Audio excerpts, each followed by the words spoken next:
8월 시황 세미나를 시작하도록 하겠습니다. 자, 비가 엄청나게 와가지고 저희도 지금 빨리 집에 돌아가야 안전해서 오늘 같은 날은 짧게 잘해야 되는데 어찌됐든 어떻게 오늘 하루 어떻게 보내셨습니까? 보니까 막 곳곳에 엄청난 비가 쏟아져서 어려움이 있으셨을 수도 있어서 약간 걱정이고 제 단톡 카카톡에도 막 여러 그룹에서 걱정스러운 것들이 많이 올라오네요. 아무튼 하루 종일 어떻게 보내셨는지 바쁘게 좀 보내고 오셨을 것 같고요. 요즘 뭐 하도 뭐 큰 막 변화들이 많고 또 날씨도 지금 뭐 그 최대 강우 막 이런 것도 있고 그래서 어떤지 머릿속이 그냥 복잡한데 우선은 한 달에 한 번 정도고 그 다음에 좀 중요한 시점을 지나고 있어서 오늘 여러 가지 막 일들은 있지만 좀 마음을 집중해서 얘기를 좀 나눠보겠습니다. 그 시간은 좀 될 수 있는 대로 짧게 해보려고 하고요. 하지만 오늘도 좀 중요한 내용이 다뤄집니다. 그래서 오늘 얘기를 이제 시작해 보도록 하겠습니다. 자, 내용을 보면서 말씀을 좀 드릴까요? 자, 실제로 할 얘기들이 워낙 여러 주제들이 있어가지고 제가 고민하다가 그냥 결론, 지금 시장을 이끌어가고 있는 내러티브를 그냥 구체적으로 바로 제시해드리고 그 다음에 시장에서 이루어지고 있는 세부적인 그런 항목들을 알려드리는 게 더 나을 것 같습니다. 전체적으로 지금 앞부분에 제가 말씀드리는 지금 시장을 움직이고 있는 내러티브에 대해서 좀 잘 들어주시는 게 큰 도움이 될 거예요. 그런 면에서 시장은 항상 이제 이렇게도 설명하고 저렇게도 설명하고 또는 이렇게 분석하고 저렇게 분석하는데 이런 의견도 있고 저런 의견도 있다라는 얘기를 드릴 수밖에 없는데 이 결론 부분은 제가 생각하는 지금 시장의 방향 결론입니다. 그러니까 시장은 이렇게도 될 수 있고 저렇게도 될 수 있죠. 그래서 제가 항상 주장해 왔듯이 관전 포인트를 갖고 투자를 하는 게 가장 결과에 있어서 좋은 결과, 그 다음에 합리적인 결과를 낸다라고 말씀드려 왔는데 그 관전 포인트를 하나하나 소개해 드리는 일들을 대부분 시황에서 제가 해왔고 그리고 끝부분에는 저는 근데 이렇게 생각합니다 말씀을 드렸었잖아요. 그런데 오늘은 뒤집어서 저는 시장을 이렇게 보고 있습니다 말씀드리고 시장에서는 여러 가지 그러니까 기관들 개인들 여러 가지 플레이어들의 관전 포인트는 또 다시 말씀을 드리고 그럼 어떻게 투자할까 얘기 드리고 가도록 하겠습니다. 오늘 세 가지 부분으로 해드리겠습니다. 오늘은 지금 앞 시간은 제가 그냥 결론부터 말씀드리면 자 빨리 가볼까요? 우선 최근의 뉴스들을 갖고 말씀드리고 싶은 게 있습니다. 뭐냐면 요 보시면 엔비디아에게 매출당 이제 중국에 파는 내용 그 판매량이 아니라 그 판매에 대해서 무조건 매출 15%를 세금으로 세금이라고 하기도 뭐한 게 이런 세금이 있을 수가 없으니까요. 그냥 15%를 내놔 그냥 이렇게 한 거죠. 그래서 미국 기업도 괴롭히는 트럼프 이 제목이 진짜 제가 보기엔 적절합니다. 그래서 이 젠슨왕 모습도 적절하죠. 물론 이제 인공지능으로 만들었겠지만 이 머리가 아프죠. 그리고 역사상 이런 일이란 있을 수 없는 여기가 무슨 그 공산국가도 아니고 요즘은 공산국가도 드물고 사회주의 국가도 아니고 이런 뉴스들이 최근 들려왔고 또 하나는 애플이죠. 애플 이 백악관에 찾아가서 하긴 했지만 팀 쿡을 쓱 보자 그러니까 반도체는 100% 때릴 거야 막 이런 말을 딱 하니까 그러고 나서 팀 쿡을 봤더니 팀 쿡이 바로 엎드려서 말하는 거죠. 1,000억 달러를 더 기존에 있던 거에 엎어서 더 추가해서 하는데 그 1,000억은 어디다 한다고요? 그 미국 내 제조 시설을 그래서 제조업 공급망 미국 내 그 제조업에 무조건 투자하겠다라는 이게 이제 아메리칸 매뉴팩처링이라는 요 부분이 트럼프가 제일 듣고 싶은 소리죠. 똑같은 돈이라도 이제 제조업에 투자한다라고 하는 게 이게 이제 트럼프가 제일 좋아하는 소리니까 이 팀쿡은 노림수가 있죠. 2018년도에 관세 유예 받았던 것처럼 관세 유예 받고 싶은 겁니다. 하지만 이것도 글쎄요, 이런 말은 써도 될지 모르겠는데 삥 뜯는 듯한 느낌이죠.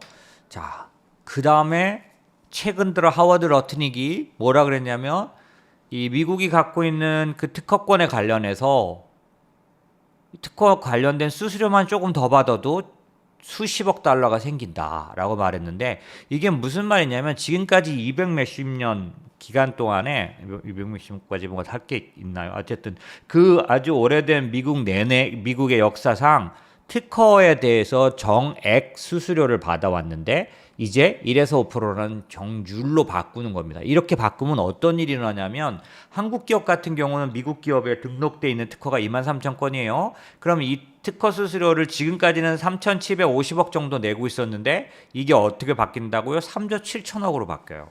이대로 그대로 맞는다면 말하는 거죠. 물론 엄청 생색을 내고 깎아주겠지만 깎아주는 게 아니죠. 없던 수수료를 만들어낸 거죠. 이거 보세요. 위에 애플, 엔비디아 깎아준 거 아니고 없던 거를 빵 때린 다음에 거기서 좀 깎아주는 거예요.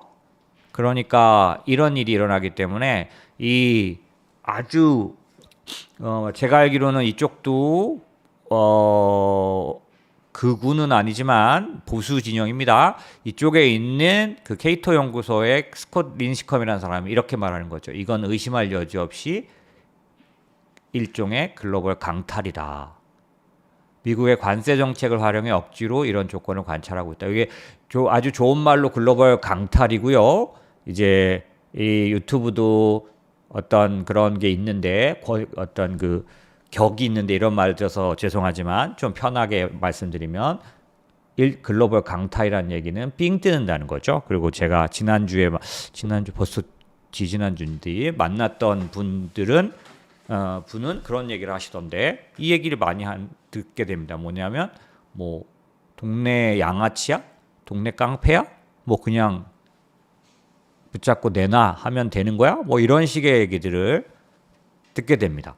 이렇게 만약에 이런 식으로 가면 관세 전쟁 때문에 2027년까지 글로벌 경제가 2조 달러나 타격을 받을 거다라는 거고요. 이런 식의 방법은 무엇을 떠올리게 하냐면 1930년도 대공황을 일으켰던 대공황의 원인이 된다고 얘기했던 스무트홀리 관세법을 떠올리게 한다는 거죠. 이건 뭐냐면 산업 보호를 위해 제정한 관세법, 지금과 같은 이런 관세법이 물론 스무트홀리라는 게 그 공화당 스무트 의원하고 월리스 홀리 의원이 주도했기 때문에 이렇게 스무트홀리라고 부르는데 2만여 개의 수입품에 평균 59%, 최고 400%의 관세를 부과하는. 그래서 실제 그런 어떤 미국의 그 관세 적용되는 관세를 높였던, 지금 비교하기에는 요 정도밖에 비교할 수 없는 그 스무트홀리법을 떠올린다는 거죠. 자, 이런 식으로 지금 일어나고 있는 이런 일들이 그럼 왜 일어나느냐라든지 뭐 이렇게 생각을 하면 굉장히 어려움을 줍니다.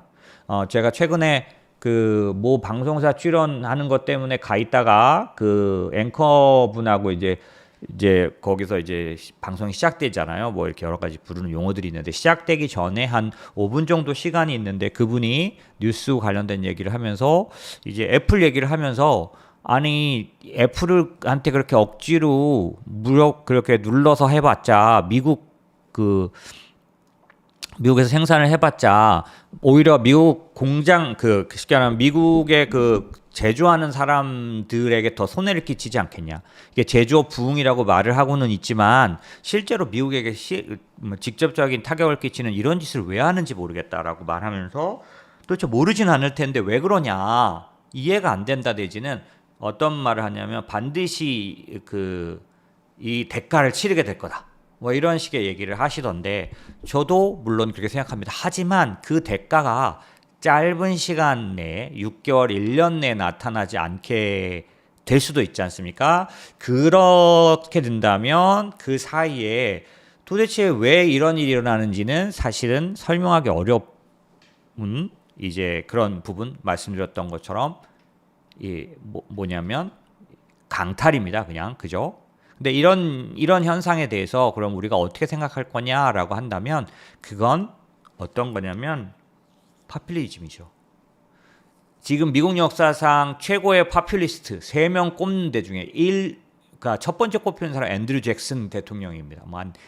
그 7대 대통령이가 그렇거든요. 이 도널드 트럼프가 이 사람을 워낙 따라해서 따라쟁이라고 부를 정도로 엄청난 때로는 루즈벨트도 꼽히기도 하고 하는데 어쨌든 이 중에 원탑이 도널드 트럼프죠. 지금 역사상 최고의 파퓰리즘 정부라고 불립니다. 그 파퓰리즘이 뭔지는 설명할 이유가 없어요. 뭐냐면 방치된 관심사를 절묘하게 증폭시켜서 대중의 기대를 자신에게 쏠게 하는 겁니다. 결국 무슨 얘기냐면 조금 전에 말했던 그 앵커나 일반적으로 사람들이 생각할 때 이해할 수 없는 행동, 결국에는 미국에게 해가 될 수 있는데 그 다음에 미국의 여러 가지 그 패권 국가의 위치로 볼 때 무역 흑자를 내면 거꾸로 반대로 치르는 대가가 더 큰 거는 정상적가 뭔가 상식인데 왜 이 사람은 이렇게까지 하는가라고 했을 때 이해할 수 있는 방법은 하나밖에 없습니다. 이 사람은 우리와 뇌가 다르다. 뇌가 어떻게 다를까요? 정치인의 뇌인 거죠. 정치인의 뇌. 저는 당연히 정치인 이런 걸 떠나서 대단히 그렇게 뛰어난 뇌는 아니지만 이 사람의 사고 체계는 정신의 뇌는 뭐냐면 파퓰리즘적으로 해석해 보면 자기를 따르는, 자기에게 표를 주는, 자기를 다시 대통령 만들어준 사람들에게 확실하게 내가 너에게 값을 했다라는 것을 보이고자 하는 거죠. 그렇게 생각할 때는 다른 모든 문제들은 다 부수적인 문제가 되는 거죠. 그렇기 때문에 이런 트럼프를 이해할 때 지금의 시장과 연결시켜 보면 트럼프는 본인의 존재감, 쉽게 말하면 그들에 대한 자기의 능력을 보이는 면에 있어서 관세는 반드시 필요한 그런 도구고 계속할 마음을 갖고 있기 때문에 다만 그렇게 될 때 관세를 관철시키면서 오는 부작용들에 대해서 잠시라도 이제 가려놓고 싶은 그런 마음이 있기 때문에 트럼프는 자기가 얼마든지 자기의 주요층에게 쏟아붓는 부양하는 그 돈을 이제 부채를 통해서 발행을 통해서 부채를 통해서 만들 수밖에 없기 때문에 부채를 더 많이 써야 되는데 지금도 부채가 많아서 미국이 휘청휘청하기 때문에 오늘은 그런 얘기를 하려는 게 아니기 때문에 말씀 못 드리지만 예를 들면 이 지나간 5년 동안의 부채는 수직으로 그동안 이렇게 오던 부채가 지금 이렇게 올라가 있죠.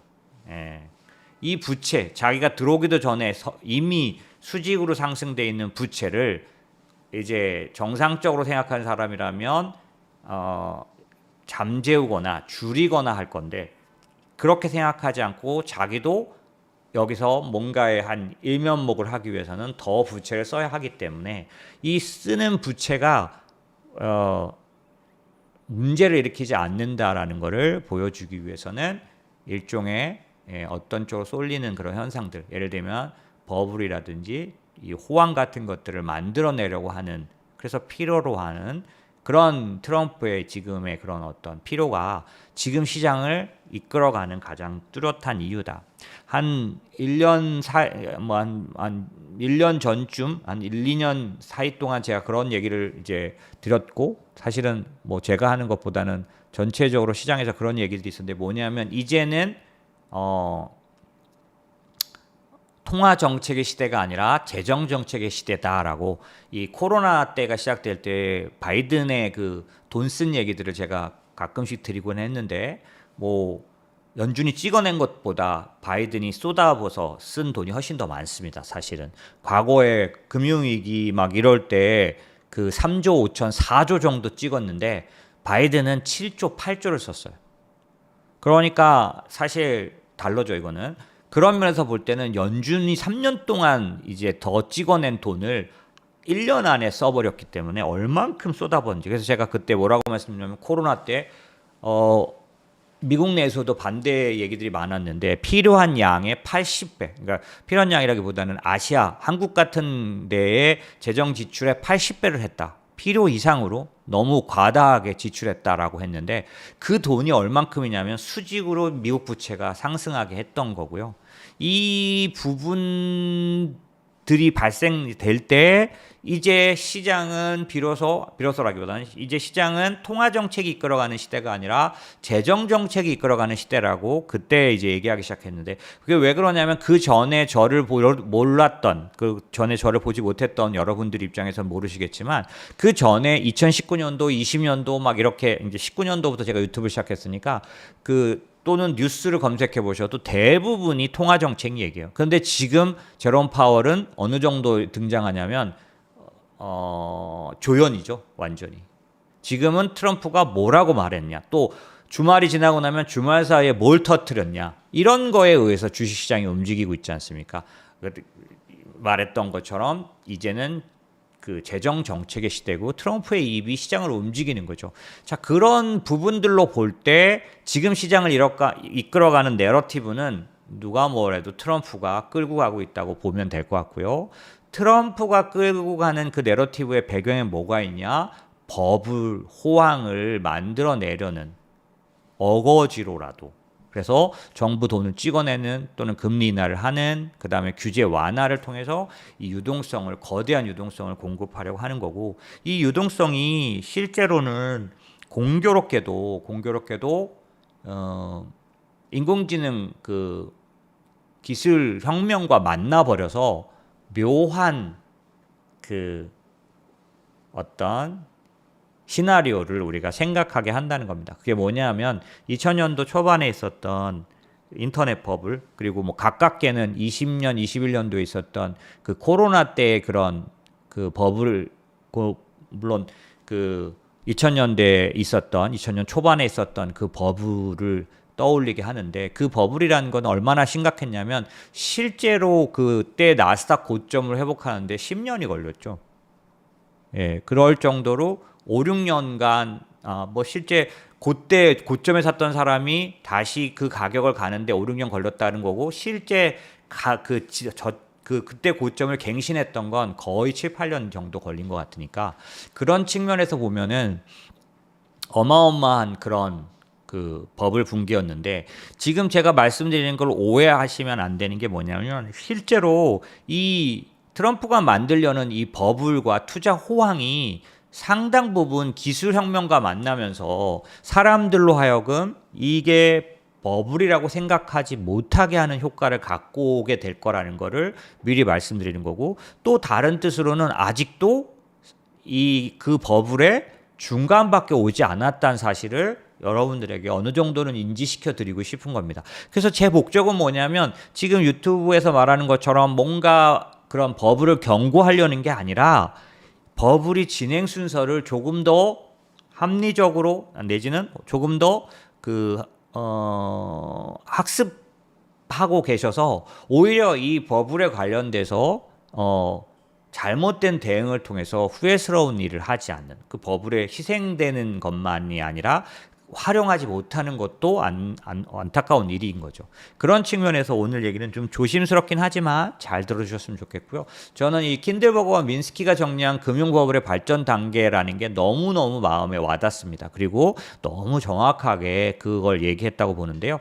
요거를 이제 뭐 이렇게 막 글씨 가득하게 드려서 죄송한데 나중에도 계속해서 말씀드릴 내용이 그때는 좀 예쁘게 잘 정리해서 말씀드리면 이 자산 가격 버블이 형성되는 5가지 단계가 있는데 변이에서 호황으로 광기에서 이익 실현으로 붕괴 뭐 이렇게 나오면 요거는 많이 들어보셨는데 지금 이 킨들버거와 민스키의 정리를 볼 때 이 글로 써 있는 부분이 굉장히 훨씬 더 요약적입니다. 정확합니다. 첫 번째, 기술 혁신 등으로 인해 구조적이고 낙관적 충격이 발생한 이후 지금 인공지능의 기술 혁명이 일어나고 있기 때문에 이때 버블이 실제로 거대한 버블이 될 만한 첫 번째 조건이 형성된다는 거예요. 그러니까 기술 혁신이나 이 낙관적 충격은 아무 때나 발생하지 않아요. 그러니까 몇십 년 만에 한 번씩 오는데 이 가장 가까웠던 건 제가 지금 생각할 때 비슷한 건 2000년 초반인 거죠. 25년 전입니다. 두 번째는 투자자들이 이것이 구조적 호황이라고 생각하게 된다는 겁니다. 구조적 호황이라고 생각하게 되는 거는 지금 말씀드린 것처럼 기본적으로 이 기술적 혁명이나 이런 부분이 워낙 강력하게 진행되기 때문에 낙관하는 그런 마음을 어느 정도는 가질 수밖에 없다는 거죠. 넘어진 김에 쉬어간다고 제가 앞부분 설명드릴 때 약간 아쉬웠던 부분 다시 말씀드릴게요.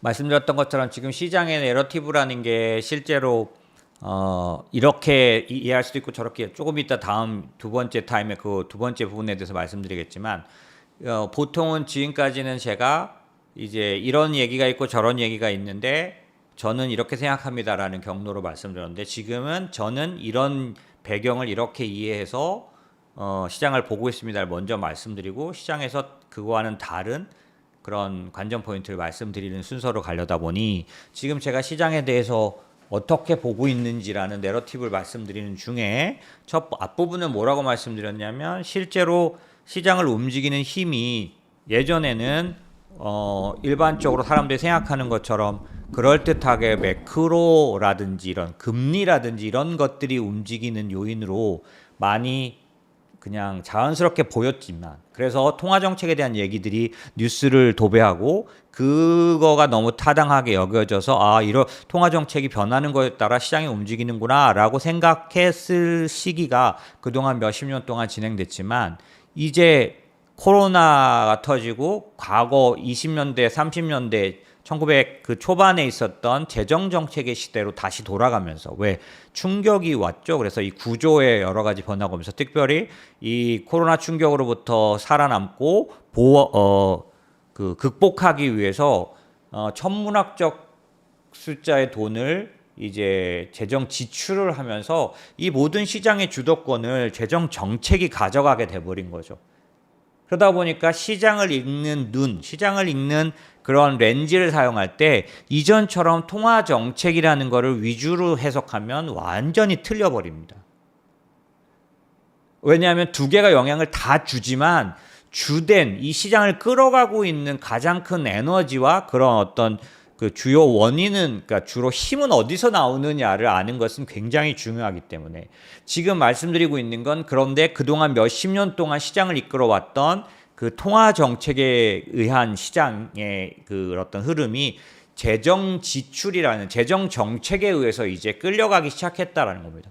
그러면 이 시장을 파악하는 데 있어서 재정 정책의 주된 주체가 지금 당연히 전 세계 패권국인 미국, 그 미국의 대통령인 트럼프에 의해서 움직이고 있는데 그 트럼프가 뭐라고 말씀드렸냐면 역사상 최고의 포퓰리스트입니다. 그의 뇌는 일반적으로 생각하는 나라를 위해서 또 많은 사람들을 위해서 미국의 위대한 대통령으로서 이런 의미가 없어요.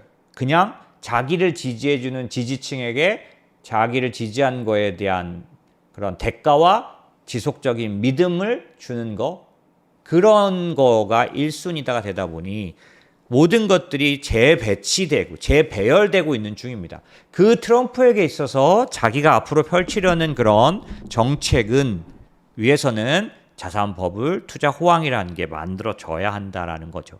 그래서 사실은 이 얘기는 어려운 얘기지만 스테이블 코인 같은 경우도 원래는 정상적으로 생각하는 사람이라면 당연히 미국은 CBDC라 그래서 혹시라도 크립토라는 걸 인정할 거면 연준이 이끌어가는 가상화폐 시장이어야 합니다. 그런데 트럼프는 이번에 내놓은 세 개의 법을 보면 지니어스 액트하고 함께 나왔던 세트에 보면 하나는 뭐냐면 CBDC를 하지 않는다라는, CBDC의 지배를 받지 않는다라는 걸 법으로 아예 만들어버렸어요. 무슨 얘기냐면 그 기축통화국인 미국에게 있어서는 상상도 할 수 없는 발상입니다. 이런 것들이 역사상 최고 포퓰리스트인 트럼프에게서 나올 수 있는 건데 이런 것들이 통화 시장을 실제로 움직이고 결과를 가져오게 될 거라고 제가 왜 말씀드리냐면 말씀드렸다시피 지금은 재정이 이 모든 시장을 이끌어가고 있기 때문에 그 트럼프의 그러한 그 흐름과 또 하나의 커다란 구조적인 흐름이 있는데 인공지능 기술혁신 혁명이 진행되고 있다는 거예요. 이게 묘하게도 같이 만나면 무슨 일이 일어나냐면 몇십 년에 한 번 발생하는 거대 버블이 발생하게 된다는 겁니다. 그래서 우리가 이 시장을 투자할 때 이 두 개가 융합되면서 나타나는 버블적인 상승, 버블적인 시장 전개에 대해서 염두에 둬야 한다는 게 제 결론입니다. 이걸 빼고서 이걸 안 생각하고서 기존의 틀로 해석해 보려 하면 앞뒤가 맞지 않거나 정확하게 판단을 못해서 상승의 수혜를 전혀 입지 못하는 일들이 일어나게 된다는 거죠. 제가 만약에 이쪽을 오랫동안 있고 올해 이쪽에서 일해왔고 증권사를 포함해서 금융권에서 거의 30년에 가까이 일해왔고 이런 어떤 뭐랄까 투자에 있어서 큰 돈을 움직이는 그런 일들을 오랫동안 해오지 않았다면 무식한 소리라고 할지 모르지만 저는 이 시장에서 오래됐고 또한 이런 식의 설명들을 벌써 이 유튜브만으로도 2019년도부터 6년 정도 계속해서 매달 한 번, 두 번씩 이 얘기를 해온 사람으로서 말씀드린다면 무식한 얘기 같이 들리지만 저로서는 전혀 그렇지 않은 얘기라는 겁니다. 그런 측면에서 이 킨들버거라는 사람, 하이먼 미스키 같은 이런 사람들이 말한 요 금융 버블 발전 단계가 지금하고 너무나 맞아떨어집니다. 지금 약간 영상이 끊기면서 제대로 전달 못 드렸지만 매우 중요한 얘기입니다. 이 발전 단계를 이제 세 가지로 나눠져 있는데 이 세 가지가 지금과 너무나 맞아떨어지기 때문에 첫 번째 기술 혁신이 구조적이어서 속도가 너무나 빨라서 너무나 구체적인 변화에서 낙관적인 충격이 발생한다는 거예요. 지금 인공지능이 그렇습니다. 아무도 인정 안 할 수가 없는 진정한 변화를 가져오고 있죠.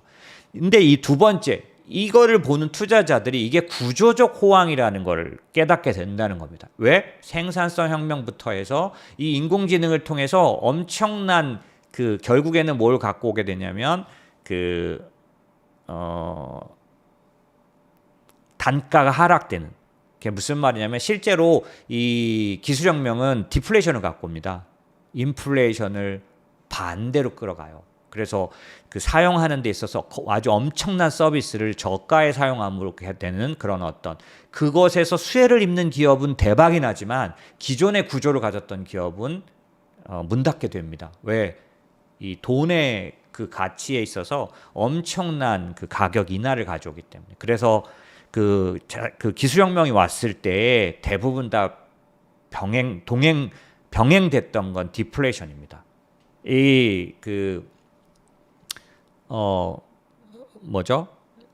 길게 봤을 때는 그렇고요. 그런 면에서는 구조 투자자들이 볼 때 이게 호황을 가져올 거라고 인지하게 되는데 거의 그런 단계로 들어갈 거고요. 세 번째는 유동성과 신용 확대가 동반되기 때문에 자산 가격 버블이 반드시 발생합니다.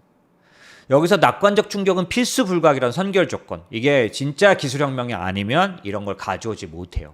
두 번째, 그로 말미암아 유동성이 폭증하고 신용이 확대되는 거는 기폭제 역할을 해서 속도나 강도를 강하게 합니다. 그런데 만약 이 모종의 이유로 인해서 모종의 이유가 중요하지만 모종의 이유로 인해서 금리 인하가 여기에 같이 일어난다면 그거는 향후 1, 2년간 길게 이어지는 버블로 비화될 수 있다는 겁니다. 여기서 굉장히 중요한 해석이 필요합니다. 모종의 이유로 금리 인하가 만약에 이 가운데 이 시기에 같이 실현된다면 이건 향후 1, 2년간의 거대한 버블로 비화된다는 거죠. 1929년과 1999년 똑같이 주가 버블이 이와 같은 수순을 통해서 발전됐고 이런 자산 버블은 5가지 단계로 이제 진행된다라는 겁니다. 그래서 말씀드린 것처럼 이제 변이, 호황, 광기, 이익실현 공개인데 이거는 이제 나중에 차례차례 또 얘기를 드려야 될 것 같고 중요한 것은 불가능을 가능케 하는 모종의 이유. 아까 말씀드린 금리 인하가 여기에 불을 지르게 되는데 그 금리 인하가 만약에 어떤 이유들로 인해서 될 경우 1929년 버블 때는 이 금리 인하가 경기가 부진해서 한 게 아니라 그 당시에 이제 근본위제가 깨지면서 근본 이자로 못 돌아갈 것 같기 때문에 대신 영국 경제에게 보상하는 차원에서 금리 인하를 시행하게 됐고요. 1999년에 이제 2000년 그 앞에 99년 IT 버블 때 98년도에 금리 인하는 롱텀 캐피탈이 파산했기 때문에 얘를 살리기 위해서 강제적으로 금리 인하를 할 수밖에. 왜냐하면 너무나 거대한 덩어리의 눈이었기 때문에 그 경제 자체를 붕괴시킬 수 있어서 이 롱텀 캐피탈의 파산을 막기 위한 금리 인하가 이뤄졌는데 이 둘 다 정상적인 금리 인하 이유가 아니었습니다. 이때 모두 순환적 지표는 둔화했어요. 지금 무슨 얘기냐면 제가 앞달 계속 말씀드렸죠. 관세는 순환적인 경기는 어떻게 둔화시킬 수밖에 없다. 계속 제가 말씀드렸잖아요. 관세는 세금이지 뭐 이런저런 꾸밀 수 있는 아름답게 말할 수 있는 게 없다라고 말씀드렸다시피 그러다 보니까 지금 경기는 둔하다. 침체만 아닐 뿐이지 둔하다라고 말씀드렸고 이 둔화되는 경기에서 왜 주가가 오르느냐? 유동성이다라고 제가 설명드렸었고 이런 부분들에 대해서 잘 이해하지 못하고 둔화에 대해서 강조하면 이 시장은 지금 거짓으로 올라가는 거고 과대평가됐고 또 이 반드시 이거는 제 가격을 찾을 거고 이런 논리도 얼마든지 탄탄하게 펼칠 수 있다. 왜? 경기가 둔화되는 건 확실하니까.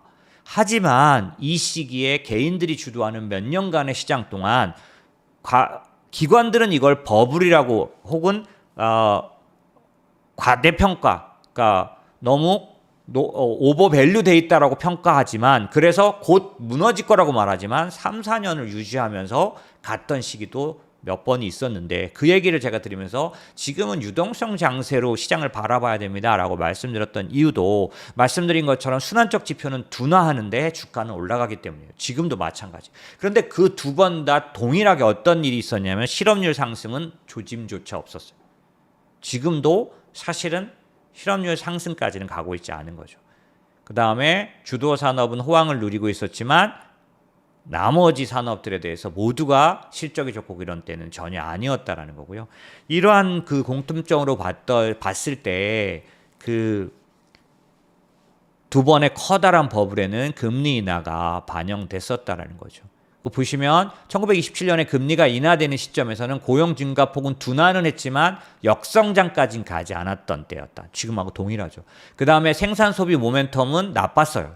왜? 말씀드렸듯이 지금 우리도 어떠냐면 소비, 생산 이런 순환적 그런 경기에 관련된 모멘텀은 좋을 수가 없는 상황이 나쁩니다. 실제로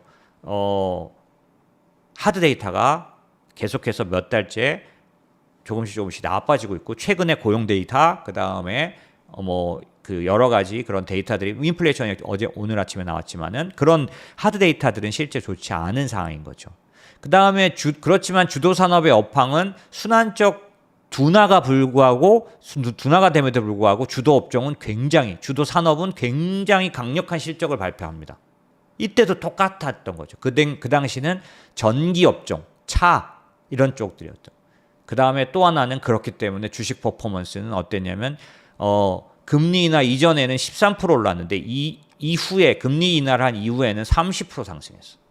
결국 금리 인하가 불을 지른 효과를 가져왔다는 거죠. 27년도에 그랬어요.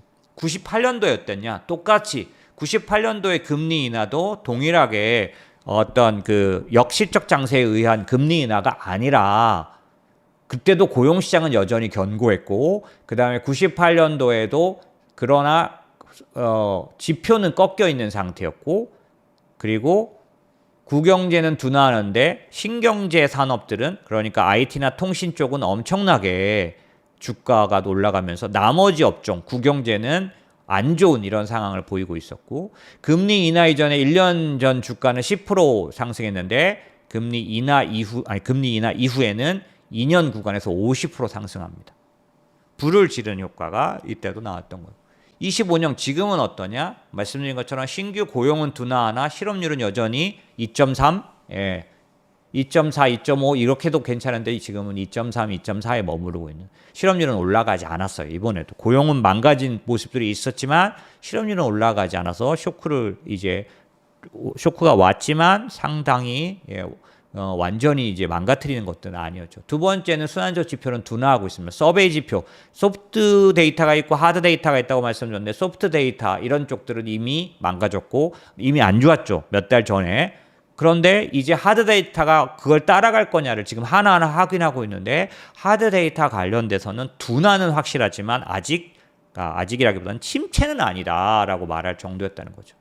그런데 지금 똑같이 나머지 IT, 컴즈, 유틸, 아마존 뭐 이런 것들을 빼고 나면 이제 나머지로 하면 이렇게 실적이 안 좋은데 이 신경제 업황은 지금 말하는 인공지능 관련된 업종은 다시 고가를 가고 있는 상황이죠. 주식 퍼포먼스 마찬가지. 지난 1년간 주가는 16%인데 이제 그 이전 2년 구간에서는 40%. 그러니까 한번 접었다가 가는 부분들이 있다고 전에 말씀드렸잖아요. 이게 그 기술혁명의 공통적인 특징이죠. 그래서 이 지금 시점에서의 금리 인하가 만약에 실현될 경우에는 이 앞에서 말씀드린 이 킨들버거 민스크가 말하는 금융버블의 발전 단계를 완전히 완벽하게 달성하면서 가는 여기에 이제 금리 인하는 버블을 이제 불을 지르는 효과를 가져왔다고 말씀드렸잖아요. 여러 가지 면에서 지금 유사한 단계로 가고 있기 때문에 이 시기를 어떻게 좀 볼 거냐의 문제가 있다는 겁니다. 그래서 보시면 항상 금리 인하의 뒤에 버블 붕괴가 왔었다. 그래서 금리 인하가 요때 일어나잖아요. 1927년 마찬가지. 경기는 하강하고 있는데 주가는 양호하더니만 이때부터 각도가 달라집니다. 예. 그래서 엄청난 상승이 일어난 다음에는 무너져 내렸다라는 거고요. 이제 99년도, 2000년도에도 마찬가지입니다. 금리 인하를 단행하니까 옆으로 가던 주가가 그 전에 경사하고는 다르게 급격하게 올라갔고 이게 몇 년간에 걸쳐서 무너져 내렸다라는 거고요. 21년도에도 비슷하게 금리 인하는 이때는 이제 코로나니까 당연히 일어났죠. 하지만 국소적으로 이거는 이제 전체적인 IT 버블이나 27년도에 대공황의 버블 같진 않지만 국소적으로 상당한 언택이라는 이름으로 버블이 발생했었죠. 예, 그때 고점을 지금 전혀 못 가는 주식도 굉장히 많습니다. 어찌됐든 이런 버블들이 금리 인하로 인해서 이제 불을 붙이는 결과를 가져오기 때문에 그런 측면에서는 이 시장을 좀 달리 봐야 될 거다라는 거고요. 제가 앞에 결론을 짧게 말씀드리려고 했는데 이제 이렇게 길어지긴 뭐 약간 죄송한 그런 일들이 생겨서 그런데 지금 말씀드린 것처럼 그럴 거 얘기를 드리는 이유들 중에 하나가 뭐냐면 이 계속해서 가격에 대한 얘기를 하면서 이 뭔가 평가에 대한 얘기를 하느냐고 PER 얘기들을 하면서 시간을 보내는데 이렇게 개인이 주도권을 잡았던 시기 제가 지지난달에 이제 말씀드렸죠. 어떤 거냐면은 지금 시장은 이제 뒤에 있군요. 기관들은 부정적으로 보는데 개인들이 사서 이끌어가는 장이라고 말씀을 드렸었어요. 지금 현재도 그렇습니다. 그래서 미국 시장을 받치고 있는 두 가지 힘이 있다면 하나는 개인 매수, 하나는 자사주 매수입니다. 현재도 그래요. 기관들이 충분히 주식을 담아놓은 상태가 아닙니다. 그럼에도 불구하고 이 상황에서 고평가됐다라는 기관의 평가를 따라서 계속해서 고평가가 해소되는 어떤 모멘텀이 올 거라고 기다리고 있는 동안 상당히 많은 개인들은 기회를 놓치게 되는데 왜냐하면 이렇게 오랫동안 99년도와 그 다음에 2000년도에도 마찬가지였지만 이 동일한 그런 시기 동안에 개인들이 이 시장을 주도하면서 이 높은 PER이 지속됐다라는 거죠. 그런데 이제 여러분에게 말씀드리고 싶은 건 뭐냐면 그러면 지금 시장이 버블로 인해서 봤을 때 얼마나 진행됐다고 보느냐라고 한다면 제가 지금 여러 가지 그런 버블을 측정하는 여러 가지 지표들을 대해서는 다 생략하고 명확하게 하나를 제시하고 싶은 건 뭐냐면 신용으로 매수하는 비율이 100%가 넘어갑니다. 실제 버블 때는. 그런데 지금은 어떠냐? 44%. 이게 이제 미국 시장 기준입니다. 신용 매수 비율이 44%밖에 되지 않는다는 거죠. 그런데 진정한 버블 중심의 국면에 들어갈 때는 100%까지 올라가기 때문에 여기 보시면 지금까지 역사적인 버블 구간에서는 신용 매수가 2년 저점 대비 90%를 다 상회했어요. 근데 현재는 44%에 불과하다는 거죠. 아직도 불붙은 시장은 아니다라는 거죠. 지난번에 보여드렸던 기술혁명의 어떤 그런 그 진행 국면에서도 반 정도 와 있다고 말씀드렸잖아요. 말씀드린 것처럼 앞으로 어느 정도의 기간이 남아 있는 거고요. 그 기간이 얼마나 남아 있느냐라는 것들을 따질 때 우리는 자본주의 주문 같은 걸로 보는데 자본주의 주문으로 봤을 때 2, 3년 정도 남아 있습니다. 그리고 현재는 구경제하고 완벽하게 차별적으로 올라가는 이 모습이 기본적으로 몇 번의 그 버블과 비슷하다라고 말씀드렸고 최근 들어서 이제 기관들이 나쁘게 보는 부분이 있어서 조정에 대한 얘기들이 많이 나오는데 이 조정이 짧거나 없거나 아니면 그 약하게 될 경우에는 상승장에서 기회를 놓친 자산운용사들이 다시 매수자로 들어오면서 더 높아지는 그런 기회를 할 거고 만약에 조정이 발생하면 이때 들어오는 매수 세력에 의해서 더 심각한 폭락을 막아줄 수 있기 때문에 조정이 클 수 없다라는 거를 이제 얘기하는 게 합리적인 의견이죠. 그래서 이거는 이제 기관 투자자들한테 이제 물어봤더니 기관 투자자들은 저처럼 어느 정도 이 유동성에 대한 버블이 발생할 것들을 예상하고 있더라는 겁니다. 이게 뭐냐면 향후에 다음에 들어오는 연준이 QE나 YCC, 그러니까 돈을 푸는 부양하는 주식시장을 부양하는 이 정책을 쓸 것 같으냐라고 물어봤더니 54%가 쓸 것 같다라고 봤다는 건데 지금의 같은 이런 경기 상황에서는 그 이상한 예상입니다. 왜냐하면 코로나 같은 일이 생기지 않으면 이 YCC나 QE를 쓸 일이 없는데 지금은 그 정도 국면이 아닌데도 불구하고 다음 연준이 반드시 이걸 쓸 거라고 보는 이유는 버블을 일으킬 거라고 보는 거고요. 그 다음에 보시면 크립토 이제 제가 스테이블 코인 얘기를 드렸는데 이 크립토 코인 시장에 대해서 기관들은 얼마나 투자했나 봤더니 75%가 하나도 담고 있지 않다라는 쪽이 아직도 75%입니다. 그러면 기관들이 들어오는 시장들까지 생각하면 앞으로도 상당히 긴 상승이 남아 있다라고 볼 수 있다라는 거죠.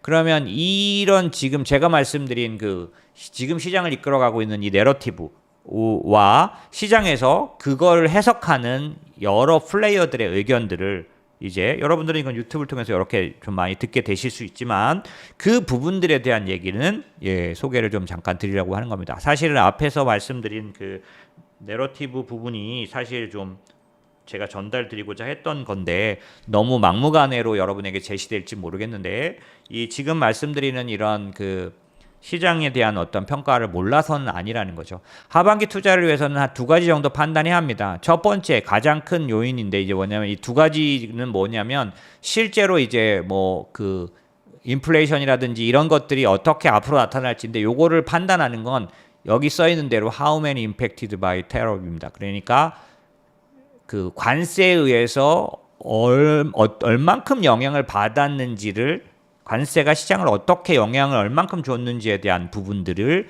이제 시장은 계속해서 확인하고 싶은 그런 국면이고 왜 그렇게 하고 싶으냐 하면 결국에는 앞으로 금리 인하가 일어나고 뭐 일어나더라도 만약에 침체로 가게 된다면 되돌이킬 수 없는 하락이 일어나기 때문에 이 관세가 지금은 안 나타나지만 얼만큼 크게 영향을 주느냐를 아까 말씀드린 대로 그 관세가 시장에 얼마나 어떤 영향을 줬느냐라고 하는 것이 지금 시장의 관점입니다. 그래서 크게 갈리기를 어느 쪽에서는 지금은 안 나타났지만 앞으로 1개월, 2개월, 3개월 계속적으로 더 나타날 거다라는 쪽이고 어떤 쪽에서는 관세가 실제로 생각했던 것처럼 공포스럽게 영향을 주지는 않기 때문에 예를 들면 인플레이션 같은 쪽이죠. 그래서 인플레이션을 이제 그렇게 영향을 주지는 않을 거다라는 쪽인데 실제 최근 들어서 원래 먼저 소프트웨어는 망가졌었지만 하드웨어는 살아있다가 하드웨어도 이제 조금씩 깨어지는 모습이었는데 그 중에 가장 쇼킹했던 건 고용지표였죠. 보시면 지나간 기간 동안에 너무 고용이 조정되면서 19,000, 14,000 밖에 안 늘어났다라는 거니까 이거는 쇼크를 줬고요. 아까 이제 말씀드렸던 그럼에도 불구하고 실업률은 4.250에 머물러 있었기 때문에 뭐 실업률은 안 올라갔지만 실제 그 신규 고용에 관련된 부분은 어마어마하게 지금 그런 문제를 가져왔다라는 거니까요. 그래서 지금 이제 말씀드린 것처럼 하드 데이터 관련해서는 말씀드렸던 것처럼 앞부분에서 말씀드린 것처럼 고용이 굉장히 쇼크를 주긴 했지만 실업률은 그래도 안 올랐다 뭐 이런 것들을 갖고 위안을 삼았는데 그럴 때 이제 트럼프의 어떤 강한 관세 정책은 더 요즘 최근 발현되고 있는 중이죠. 인도에 대해서 25%, 50%막 이렇게 올려가고 있고 스위스 뭐 이런 쪽에 가고 있고 그 다음에 품목별 관세도 올리겠다라고 이제 선언을 하고 뭐 얼마 전에 반도체 100% 얘기했다가 조정을 하긴 했지만은 그런 부분들이 계속 강화되고 있기 때문에 아마도 관세는 더욱더 이제 실제 영향을 주지 않겠냐. 지금 실효 관세를 볼 때는 한 18% 정도 된다고 보는데 이게 앞으로 더 올라가면 올라갔지 더 낮아지진 않지 않겠냐라는 공포로 인해서 기본적으로 금리 인하를 하더라도 망가지는 수 있지 않겠냐라는 의견들도 나타나고 있고 물론 굉장히 극소수지만 그런 것들이 시장에서 진행되고 있지만 기본적으로는 만약에 침체만 아니라면 금리 인하가 진행되는 건 이런 상승과 안정적인 그런 모습을 가져올 수 있다는 것 때문에 기본적으로 시장에서는 금리 인하에 대한 기대가 크고요. 그런가 하면 이 고용에 관련해서도 시장에서는 또 다른 의견들을 이제 갖고 있는데 예를 들면 대폭 고용 수치가 이렇게 수정됐지만 이 클라우디아 샴이라는 시어리를 내놓은 그 사람은 수요의 감소 때문에 고용 지표가 나빠진 게 아니라 노동 공급의 축소 때문에 일어난 거기 때문에 기본적으로 임금 상승률이 올라간 걸 보면 이거는 침체를 말하고 있지는 않다라는 거고요. 이게 보시면은 여기서 말하는 노동 공급의 축소가 뭐냐면 외국인 노동자들 그러니까 이민에 관련돼서 이런 식으로 일어났기 때문에 결국에는 지금 고용이 감소된 걸로 나오지만 임금이 오르고 있는 이 ECI라 그래서 연준이 가장 중요하게 생각하는 노동 비용인데 이 노동 비용이 올라가고 있거든요. 그래서 그러니까 임금이 늘어나고 있는 침체는 한 번도 없었다는 거예요. 왜? 침체가 오면 임금이 떨어지지 올라갈 수가 없거든요. 근데 ECI라든지 아니면은 보시면 임금 상승률이 올라가는 걸 볼 때 이거는 침체는 아니다. 이거는 노동 공급 축소에 따른 현상이다라고 말하고 있는데요. 이 기본적으로 저희도 이거를 따라서 이게 침체를 보여주는 시그널이라고 보고 있지는 않죠. 왜냐하면 저희는 어떤 생각 갖고 있냐면 이 관세를 제대로 전가시키지 못하는 상태이기 때문에 이 전가를 시키지 못하다 보면은 기본적으로 이 고용에 관련돼서 조정을 좀 할 수 있어서 나빠질 수는 있지만 기본적으로 관세가 인플레이션을 불러와서 침체로까지 끌어가는 그런 과정은 아닐 거라고 보는 부분이 있어서 고용에 대해서는 요 사람의 의견을 저희가 따르는 편인데 그러다가 이제 오늘 아침에 인플레이션이 나왔죠. 인플레이션 보면 헤드라인으로는 2.7, 그 다음에 코어는 3.1이 나왔죠. 그래서 높긴 높지만 심각할 정도는 아니다라는 평가고 그래서 오늘 장이 많이 올랐지 않습니까? 이제 그런 부분들에 대해서 이제 링리더라는 사람은 이게 연준에게 명분을 줄 거다. 금리 인하에 명분을 줄 거다라고 말했고 베센트 같은 경우에는 50bp 내릴 거 정도를 생각해도 된다라고 말할 정도로 지금의 인플레이션 지표 오늘 나오는 인플레이션 지표 너무 긍정적으로 이제 받아들여졌고 이게 이제 CME에서는 94%가 9월 달에는 금리를 내릴 걸로 보는 그런 걸로 이렇게 반영이 됐지만 기본적으로 그거에 대해서 대부분의 기관들이 갖고 있는 의견 요거 이제 문제의 골드만삭스 의견입니다. 오늘 트럼프가 직격했죠. 그래서 골드만삭스 대표죠. 데이비드 솔로몬, 그 다음에 지금 말하는 관세를 전가할 거라는 요 의견을 낸 얀 해치우스에 대해서 완전히 정확하게 찍어서 저격했는데 무슨 의견이냐면 지금은 관세를 그대로 전가시키고 있지 못하지만 결국에는 67%를 미국이 떠안게 될 거다. 컨슈머잖아요. 미국 사람들이 관세를 더 내게 될 거다라고 말하는 이런 의견이죠. 그러니까 지금은 아니다라는 건데 기본적으로 저희도 똑같은 의견을 벌써 두세 달 제가 말씀드렸지만 죄수의 딜레마다라는 얘기를 드렸죠. 이 죄수의 딜레마는 뭐냐면 요런 거예요. 월마트는 가격 인상을 발표했고 같은 관세에 대해서 홈디포는 동결을 발표했어요. 그런데 사실 두고 봤더니 기본적으로 월마트는 점점점 고객을 잃어가고 홈디포는 좀 버텼더니 살만한 길이 생겨서 이 월마트 고객도 뺏어오게 됐다. 뭐 이렇게 되면은 그렇게 되는 걸 두려워한 이 죄수의 딜레마 현상에 의해서 지금 많은 그 회사들이 많은 업자들이 이 홈디포처럼 일단 지금은 참아보자. 일단 지금은 반영하지 말자. 지금은 일단 버텨보자. 왜 트럼프가 기분 좋아서 까줄 수도 있지 않냐. 이런 그 왔다 갔다 하는 관세에 의해서 이 사람들이 갖는 이런 태도를 죄수의 딜레마라고 하는데 뭐 오늘은 원래 죄수의 딜레마도 설명하려고 했는데 지금 시간이 없어서 그렇게 하다 보니 지금은 관세가 인플레이션으로는 안 나타나고요. 왜 다 반영 못했으니까. 다만 이 가격을 동결한 채로 끌어안는 회사들이 많다 보니 가격을 안 올리려면 관세는 두드려 맞았는데 가격을 안 올리려면 하는 방법은 할 수 있는 방법은 하나밖에 없죠. 비용 조절. 비용 조절의 가장 대표적인 건 뭐겠습니까? 예, 그 해고라든지 안 뽑는 그런 비용 조절이 있다 보니 고용은 나빠질 수밖에 없다. 고용은 나빠질 수밖에 없지만 기본적으로 인플레이션은 나이스한 이런 모습을 나쁘지만 아주 급격한 모습이 안 나타날 수 있는 이유는 이 죄수의 딜레마 현상 때문에 그렇다라고 제가 여러 번 말씀을 드렸는데 그런 현상 때문에 현재 시장은 그 금리 인하로 오히려 가게 되는 것 같습니다. 다만 지금 말씀드린 것처럼 우리가 시장을 볼 때 여전히 기관들은 정상적인 생각을 하기 때문에 지금은 경기가 위축되는데 이 상황에서 이 주가가 이렇게 올라갈 이유가 있겠냐라고 생각하다 보니 지금 개인들이 사서 올린 랠리에 대해서 계속 말씀드린 것처럼 헤이티드 랠리라 그래서 미움받는 랠리.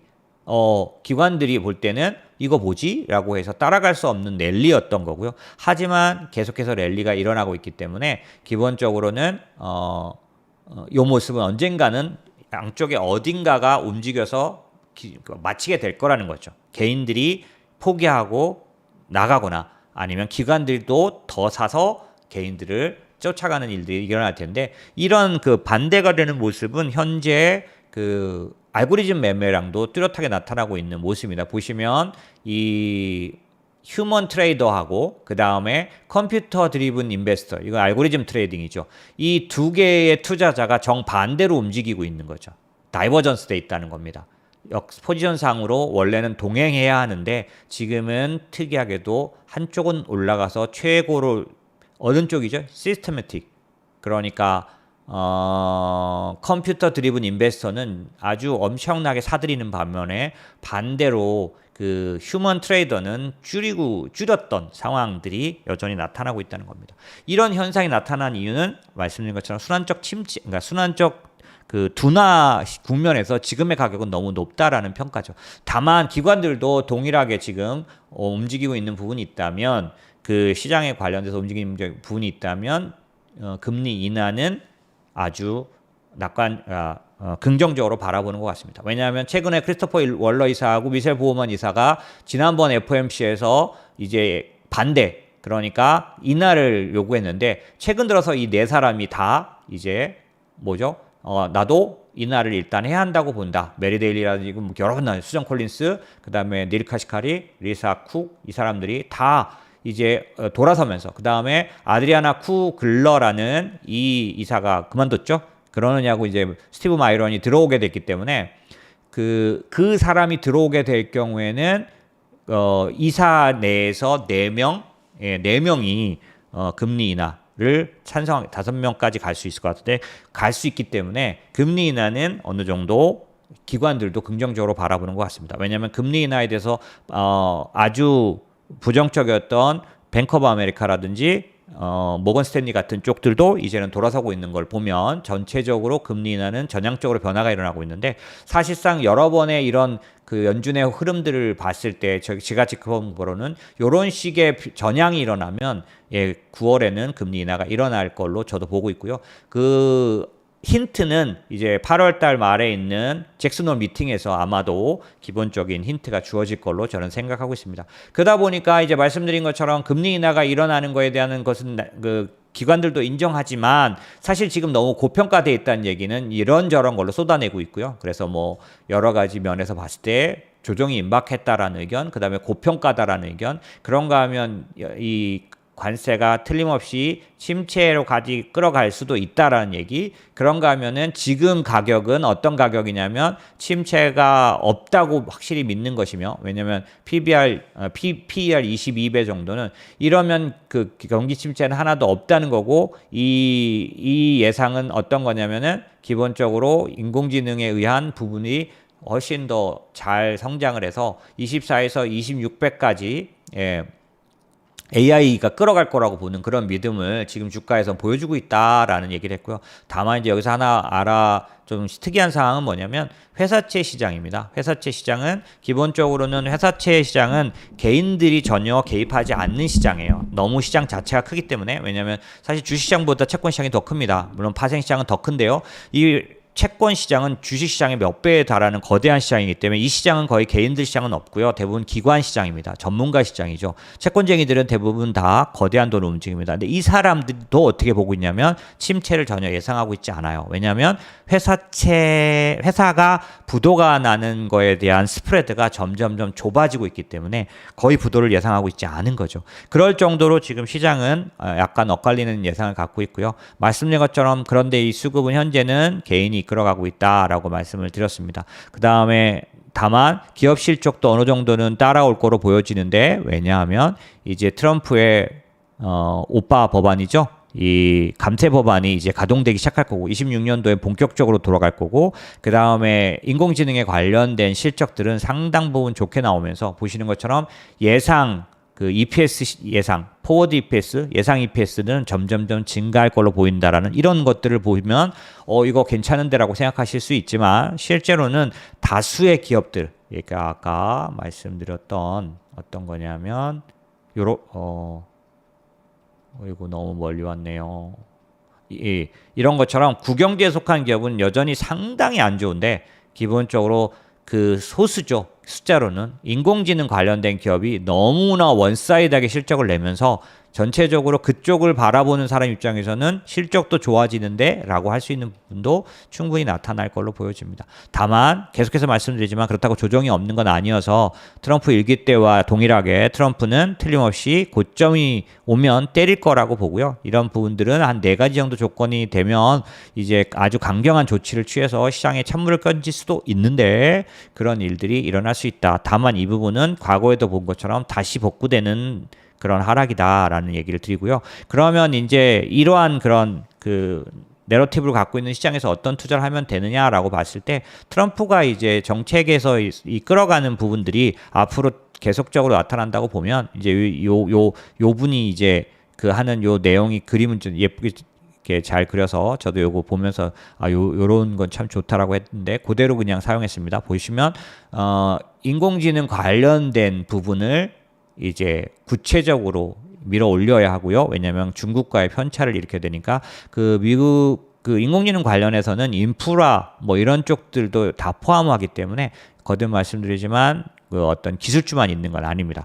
두 번째는 암호화폐 법안이죠. 이거는 뭐 그 사실은 오늘 제가 그 얘기를 좀 스토리텔링으로 말씀드리려고 했는데 시간이 없고 저희 시스템이 문제를 일으키면서 이제 이 잘못된 부분들이 많아서 오늘 설명 못 드리고요. 이 암호화폐 관련된 스테이블 코인은 제가 몇 번에 걸쳐 말씀드렸지만 아주 긴 배경을 갖고 있습니다. 그리고 실제로 미국 그 달러 그러니까 기축통화 관련된 그런 역사와 이런 것들을 같이 이제 볼 때 현재의 그 스테이블 코인 관련된 생태계는 그 시장은 계속해서 커질 걸로 보여진다라는 거죠. 이제 그렇게 보면 두 가지를 말씀드리고 싶은데, 첫 번째 인공지능에 대한 투자도 이제 좀 더 진화해야 하는 시점이 왔다는 겁니다. 그게 뭐냐면 똑같은 인공지능 관련된 기업들인데도 불구하고 이 상승의 각도가 달라지기 시작했다는 겁니다.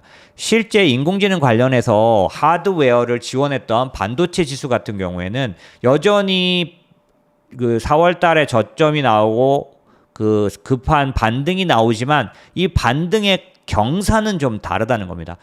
필라델피아 반도체 지수 기준으로 보면은 작년도 중간쯤의 고점을 여전히 맴돌고 있는 수준밖에는 요번도 반등은 나왔죠. 똑같이 강력한 경사라고도 볼 수 있는데, 이 빨간색과 까만색에 비교하면 경사의 각이 다르죠. 빨간색이 뭐냐 하면 이게 그 소위 말하는 버티컬 AI가 포함되어 있는 또 다른 좁혀진 인공지능 지수고요. 가운데 있는 이 까만색은 주로 말하는 매그니피센트 7입니다. 이 기본적인 반도체 지수나 그 다음에 S&P 500 인덱스보다는 더 높지만 매그니피센트 7이 나쁘다고 할 수는 없지만 얘를 또 따돌리는 아주 급한 경사에 상승하는 AI 지수가 있는데 요걸 우리는 버티컬 AI라고 부릅니다. 버티컬 AI는 어떤 개념이냐면 이런 겁니다. 똑같은 인공지능주라고 구별돼서 똑같이 오르던 팔란티어와 엑센추어가 있는데 엑센추어는 추락하기 시작했고 팔란티어는 더 급하게 오르고 있습니다. 강력하게. 차이가 뭐냐? 버티컬 AI는 아까 말씀드린 것처럼 특정 산업이나 업무 분야에 이제 더 완전히 이제 특화돼 버려서 완전 더 진화된 상태, 더 개발된 상태의 인공지능이에요. 실제 인공지능을 사용해서 어떤 특정한 기술을, 특정한 기능을 이미 갖춘 거죠. 그런 걸로 대표적인 게 이제 팔란티어고요. 똑같은 컨설팅 회사지만 엑센추어는 그 기능에 대해서 갖지 못하기 때문에 추락하기 시작했고 오히려 에비타 마진이 팔란티어가 상대도 안 됐었거든요. 에비타 마진이 막 40%씩 나오던 엑센추어를 얘가 이렇게 추월해버리는 이런 일들이 생기고 또 다른 분야에서 보면 디자인 관련해서는 어도비와 피그마 두 개를 비교할 수 있는데 두 개는 사실 비교할 수 있는 회사가 아닙니다. 6개월 전쯤에 어도비가 피그마를 인수하려고 했었어요. 크기가 완전히 다른 회사예요. 200억 달러 정도의 피그마를 인수하려고 했는데 지금 피그마가 시가총액 400억입니다. 그런데 어도비는 계속해서 내려만 오고 있고요. 피그마는 흑자 전환을 요 짧은 시간 안에 이루었습니다. 마진율 40%짜리 어도비를 따라잡는 거죠. 크기는 다르지만 이 마진의 속도는 완전히 다릅니다. 이게 그럼 어떻게 될까요? 어도비는 지는 해가 되어버리고 엑센추어는 지는 해가 되거든요. 이게 특별히 뚜렷하게 나타나는 분야가 있습니다. 컨설팅 쪽이에요. 맥킨지 이런 회사들이 대표적인 회사인데 맥킨지 1년 만에 직원 10% 100년 역사상 최대 줄였다. 뭐 이 12,000 그러니까 5,000명 줄이고 그다음에 12,000개 AI 에이전트 이거는 인공지능 기능이죠. 기능 배치했다. 뭐 이런 얘기 뉴스들이 많이 나오고 있는데 이런 식으로 아까 엑센처도 똑같은 그런 컨설팅 회사거든요. 컨설팅 회사는 이제 그러니까 컨설팅이 가장 빠르게 인공지능에게 침범당한, 역습당한 대표적인 회사가 이제 맥킨지로 표현되고 있지만 이 컨설팅 업이 굉장히 빠르게 몰락하고 있다라는 거죠. 이거는 뭐 페이팔 마피아들이 아주 뚜렷하게 그런 얘기를 했었기 때문에 아주 이미 좀 오래전에 나온 얘기인데 그 얘기가 이제 현실화되고 있는 중이죠. 이런 것처럼 그 버티컬 인공지능 관련된 이런 회사들이 그 기존의 회사들을 이제 따라 올라가고, 그러니까 오히려 추월하고 크기는 잽도 안 되지만 마진율 같은 거에서 속도의 차이가 그리고 또 심하게는 아예 추월해버리는 이런 일들이 일어나고 있는데 그렇기 때문에 주식시장에서는 지속적으로 이전에는 똑같이 인공지능으로서 오를 때 똑같이 올랐던 주식 중에 지금은 떨어지고 있는 주식들이 생기기 시작했다는 겁니다. 이것들을 구별해서 이제는 발라내고 투자해야 되는 그런 부분이 있다라는 거고요. 두 번째는 뭐냐면 암호화폐 관련된 건데 암호화폐 관련해서는 사실 좀 시간이 좀 더 들여서 해야 되지만 이번에 가장 큰 아주 엄청난 사건이 발생했죠. 8월 7일 날 행정명령으로 401k 그러니까 미국의 퇴직연금 4원이라고 하는 그런 퇴직연금 그런 상품에 이 암호화폐를 포함시킨 거죠. 물론 암호화폐만은 아닙니다. 사모펀드, 그 다음에 부동산, 이 동체를 이제 대체자산이라고 불러서 했는데 이 암호화폐에만 할당되는 돈만 해도 어마어마한 단위의 돈이 할당되고 이거는 사실은 오늘은 조금 더 길게 말씀드리려고 했는데 실제로 암호화폐 시장을 완전히 안전하게 만드는 그러니까 완전하게라기보다는 굉장히 강력하게 안전하게 만드는 그런 제도이기 때문에 이거는 좀 엄청난 파급 효과를 갖고 오는 그런 일입니다. 그런 면에서는 좀 이 부분에 대한 이해를 할 때 우리가 투자를 하면 훨씬 더 안정감을 갖고 투자할 수 있는데 그런 부분들을 이제 이해하고 포트폴리오에 반영을 해야 된다는 거고요. 오늘 이제 엉망진창이 돼서 제가 저 얘기를 잘 못 드리는데 그런 측면에서는 하나하나 차근차근 이해를 하셔서 이제 잘 활용하셔야 되는 상황입니다. 보시면 제가 오늘은 이제 뭐 이런저런 이유 때문에 다 인사드리고 하지 못하더라도 일단은 이제 보시면 버블에 대해서 제가 버블을 경고한 걸로 생각하시지만 사실은 경고했다기보다는 버블을 활용할 수 있도록 미리 말씀드리고 있는 거고요. 그 버블에 대해서 진단해 가면서 갈 수 있는 방법도 있기 때문에 물론 그 버블이 붕괴되는 고국면에서 당연히 판단할 수 있는 사람은 없죠. 하지만 계속해서 진단해 가는 과정에 있다면 어느 정도 활용하는 부분이 있을 수 있고 가장 큰 건 뭐냐면 너무 주변에 노이즈들이 많아서 여러분들 버블에 대한 경계를 받다 보면 여러분 마음이 움츠러들어서 오히려 앞으로 최소한 1, 2년 진행되는 이런 엄청난 호황장에 소외되실 수 있으세요. 그리고 이 호황장에서 어떻게 반응하느냐, 어떻게 투자하느냐가 굉장히 중요한데 여러분들은 오히려 그 개별 종목들에 더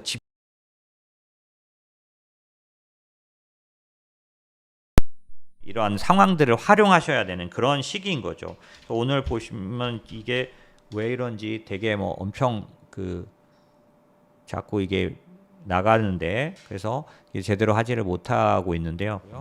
9월 25일 날 두 타임으로 하게 되고요. 이게 저희 그 고객들한테 해드리는 세미나 중에서 이제 오프라인 세미나로서는 기본적으로 이렇게 해서 정기적으로 진행해드리는 부분들 중에 이제 이번 달 9월 달, 그러니까 이번 달 아니네, 9월 달에 하는 거니까 기본적으로 일정이나 이런 것들 참조하셨다가 2시, 4시 이렇게 타임이 있을 것 같고요.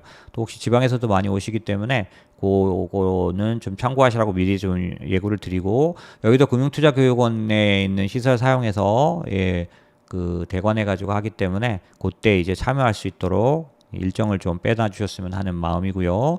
두 번째는 이제 저희가 K 주도업종 EMP라 그래서 이제 한국에 관련돼서 이모스트는 굉장히 좋게 생각하고 있습니다. 지금 뭐 세금 관련해 가지고 굉장히 한국 시장이 흔들리고 있고 문제들이 있어 보이는데 이렇게 이제 외국인들을 실망시켜서 이러다가 말았던 장이 여러 번 있긴 있습니다. 하지만 여러 가지 면에서 봤을 때 이번에는 그 지난번부터 말씀드린 리레이팅 장세라는 것들을 어느 정도 생각할 수 있는 때이기 때문에 그런 면에서는 저희가 이제 혹시 저희 인모스 같은 경우는 어떻게 되냐면은 목적 자금에 따라서 연금이면 연금 아니면은 그 뭐 예를 들면 목적 자금 성격에 따라서 포트폴리오를 따로 갖고 있는데 그런 거 말고 한국의 성장에 관련된 투자를 하고 싶은 분들이 선택할 수 있도록 이제 이 K 주도업종 EMP라는 거를 조만간 발표하게 될 거고요. 사실 시작이 되면은 그 안에 저희 인모스가 잘하는 부분들, 업종 투자에 관련된 부분을 좀 반영을 해야 되겠다라고 생각을 하고 있습니다.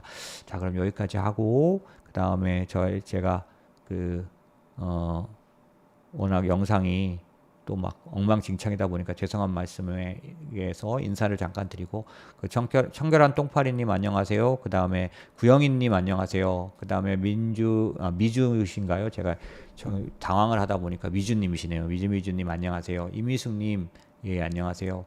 그리고 반적 선생님 안녕하세요. 그 다음에 데니첸님 안녕하세요.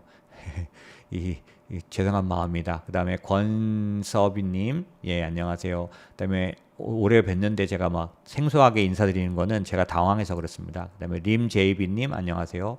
그 다음에 권서비님 어떻게 되냐면 8, 9월 하락장 예상이라고 이제 아이고 또 꺼져서 이거 답을 못 드리겠네요. 하락장 예상이라고 현금 비중 높여야 한다는 의견이 많습니다. MP 리밸런싱은 어느 정도 해야 될지 고민이 많습니다. 인모스 자문 받고 있는 고객으로서 더 현금 비중을 늘려야 되지 않을까 대표님의 고견 부탁드립니다. 이렇게 말씀드렸는데 사실 저희는 저희 나름대로의 그런 조정을 넘어가는 방법들이 있습니다. 그래서 그 부분은 이제 그 고객 안내를 통해서 받으실 수 있으신데요. 아까 이제 제가 말씀드렸던 지금 시장이 지속성에 대한 예상을 하고요. 그 지속성에 관련돼서 저희는 대부분 다 이제 전체를 팔아가지고 조정을 때 다시 하는 방법은 전혀 사용하지 않고요. 부분적으로 이제 저희가 리밸런싱 하려는 종목을 좀 더 팔아서 기다렸다가 다시 사는 거를 좀 띄어서 하는 방식을 사용하는데 그 자세한 내용은 고객 안내 부분에서 받으실 수 있으실 것 같고요. 그다음에 따뜻함님 안녕하세요 감사합니다 하셨습니다. 안녕하세요. 그다음에 77777님 안녕하세요. 또 오랜만에 뵙습니다. 스마일님 불확실성이 많은 시장에서 대표님의 인사이트를 기대합니다 하셨습니다. 예, 지금 오늘 이 전산이 엉망이라 제가 그렇게 못 해드렸는데 오늘 정말 중요한 내용이었는데 어떻게 다시 올려드릴지 모르겠네요. 그다음에 브로디킴님이 뭐라고 말씀하셨냐면 앞에서 인사를 못 드렸나요? 못 드렸나 보네요. 그럼 브로디킴님 안녕하세요. 금리 인하에서 주식이 과열돼서 나중에 버블이 터진다면 몇 프로나 주식이 급락할까요? 그 급락 국면은 예를 들어서 버블의 강도에 따라 다른데 인터넷 버블일 때는 6, 70%가 하락했기 때문에 사실 다시 돌아오는데 아무리 그 강력하게 올라온 걸 따져도 5년 걸렸습니다. 그러니까 뭐 상상을 초월합니다. 그래서 이런 버블은 이제 덜 이익을 내더라도 고점에서는 빠져나와야 될 텐데요. 그러기 위한 여러 가지 방법들을 이제부터 제시해 드려야 되고요. 저희가 생각하기에 지금 중간쯤 와 있습니다. 그러니까 이미 버블 붕괴를 얘기할 사항은 아직 아니고요. 다만 지금 시장이 버블 방식으로 올라가기 때문에 시장을 이해하는 데 있어서는 이 버블에 대한 이해가 필요해서 말씀드린 겁니다. 기존의 그런 어떤 경기 순환 시기에 올까 그 실적이 좋아지고 경기 순환적으로 상승하는 장에서 상승하고 패턴이 아예 다릅니다. 그래서 굉장히 이제 종목이 슬림화하거든요. 그래서 그런 부분들을 인공지능도 좀 전에 말씀드린 것처럼 다 같이 오르던 인공지능이 아니라 이제 좁혀져서 올라갑니다. 그런 식의 부분을 가르쳐 드리기 위해서 이 얘기를 한 거지 버블 얘기를 하려고 한 거는 아니라서 그거는 좀 이해를 해 주시면 좋을 것 같습니다. 그다음에 JS 방님 안녕하세요. 오랜만에 들어왔습니다 하셨습니다. 네, 반갑습니다. 감사합니다. KB님 안녕하세요. 그다음에 YG 어머님 안녕하세요. 그다음에 화면이 동일한 예, 맞아요. 제가 잘못한 겁니다. 그다음에 홍승주 선생님 화면 전환이 안 되는 거 맞습니다. 죄송해요. 이거 다시 해가지고 다시 올려드리겠습니다. 아이고 죄송합니다. 그다음에 제가 여전히 그 한자를 읽지 못해가지고 화면 전환이 안 되는 것 같습니다 하셨습니다. 예, 맞습니다. 죄송합니다. 그리고 타이거 로빈체님, 예, 맞습니다. 안녕하세요. 인사 좀 돼야 될 것 같네요. 그 다음에 엔트런님, 예, 편집한 내용, 네, 죄송하고 다시 좀 해드리겠습니다. 그 다음에 업앤다운님, 코로나 버블 말고 또 버블이 온다는 말인가요? 네, 이제 앞으로 2, 3년간 정도 앞으로 2, 3년간 진행되는 버블에 대한 얘기인데 여기 버블 얘기를 하려는 게 아니라 지금 장의 진행 방법을 말씀드린 거니까 그렇게 봐주셨으면 좋겠고요. 코타나님 안녕하세요. 그다음에 딘님 안녕하세요 하셨고 예, 브로드킴이 너무 궁금하고 좋은 내용인데 간략하게 끝내서 아쉬워요. 나중에 다시 보기 하겠습니다. 죄송해요. 이게 또 이런 중요한 시점에 이런 일이 발생해서 죄송합니다. 이게 이제 저희 회사에서는 회사로 하는 그런 부분이 있는데 제가 모니터를 2개 쓰기 때문에 이 모니터 2개를 꽂기 위한 그런 쓰는 전자기기가 있는데 얘가 오늘 들어오는 그런 전류나 전압 뭐 이런 것들에 대한 이상이 있는지 자꾸 이게 모니터가 한쪽이 나갔다가 하면 아예 꺼지거나 이런 식이어서 요거는 빨리 수정을 해서 이런 일이 발생하지 않도록 하겠습니다. 이게 정말 너무 창피하고 죄송한데 양해 부탁드리겠습니다. 자, 그러면 오늘 말씀드렸던 중요한 내용들을 어떻게 보면은 좀 잘 전달 못 드렸는데 가능하면 잘 보완을 해서 보실 수 있게 해서 올려드리도록 하겠습니다. 그런데 오늘 말씀은 굉장히 중요한 내용이기 때문에 어떻게든 좀 잘 이제 이해하시고 받아들일 수 있으셨으면 좋겠고요. 예, 그런 측면에서는 그걸 도와드리기 위해서 여러 가지 방법을 찾아보도록 하겠습니다. 자, 그러면 오늘도 고생 많으셨고요. 특별히 좀 불편한 상태 만들어져서 다시 한번 사과드리고요. 잘 보완하도록 하겠습니다. 네, 그러면 이제 또 한 달 뒤에 뵙게 되는데 그 사이에 영상으로 다시 찾아뵙도록 하겠습니다. 예, 죄송하고 감사합니다. 그러면 조심히 오늘 비 많이 오는데 잘 보내시고 다음번에 뵙겠습니다. 감사합니다.